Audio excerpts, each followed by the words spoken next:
दोस्तों, ऐसा काम मत करो कि बाद में पछताना पड़े। बहुत समय पहले की बात है। प्रदीप और सोनू दोनों दोस्त थे। दोनों शहर के एक ही स्कूल में पढ़ने जाते थे। प्रदीप के पिताजी एक डॉक्टर थे और प्रदीप उनका इकलौता बेटा था। सोनू के पिताजी एक छोटे से कारखाने के मालिक थे। उन्हें अपने बेटे सोनू पर बहुत गर्व था। वे अपने बेटे से बहुत प्यार करते थे। सोनू हर बार क्लास में फर्स्ट आता था तो सोनू के पिताजी बहुत खुश होते थे। लेकिन जब से सोनू और प्रदीप की दोस्ती हुई तब से सोनू पढ़ाई में कमज़ोर हो गया था और प्रदीप हर बार फर्स्ट आने लगा था। इस बात से सोनू के पिताजी को बहुत बुरा लगने लगा था। वह बिना कुछ सोचे समझे हर वक्त प्रदीप को अपने बेटे के रास्ते से हटाना चाहने लगे।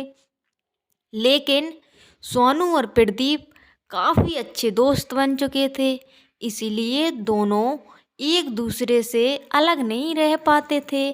तो सोनू के पिताजी ने एक दिन प्रदीप का ट्रक से एक्सीडेंट करवाने का प्लान बनाया और एक दिन सोनू के पिताजी ने बिना सोचे ही प्रदीप का एक्सीडेंट करवा दिया और प्रदीप तुरंत वहीं खत्म हो गया।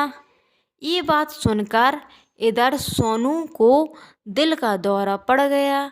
सोनू के पिताजी सोनू को लेकर उसी अस्पताल में चले गए जहां प्रदीप के पिताजी मरीजों का इलाज करते थे। दोस्तों, डॉक्टर के वहाँ ना मिलने पर सोनू के पिताजी बहुत घबराए और वहाँ की नर्सों से झगड़ा कर डॉक्टर को तुरंत अस्पताल बुलाया। डॉक्टर अस्पताल में आया लेकिन बिना कुछ बोले सोनू का इलाज किया और तुरंत फिर वहाँ से चला गया। सोनू की तबीयत अब ठीक थी। सोनू के पिताजी ने नर्स से पूछा, ये डॉक्टर इतना फुर्तीला क्यों है?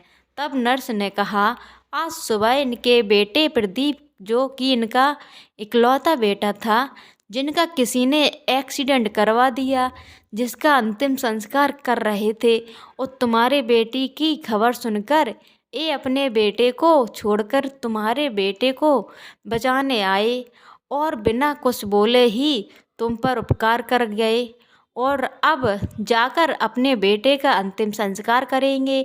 अपने बेटे के मृत शरीर को छोड़कर तुम्हारे बेटे को बचा लिया। ये बात सुनकर सोनू के पिताजी के पैरों तले जमीन खिसक गई। दोस्तों, वह मन ही मन बहुत पछताने लगा। ये मैंने कुछ सोचा या क्या कर दिया? मुझ में और इसमें डॉक्टर में कितना बड़ा अंतर है।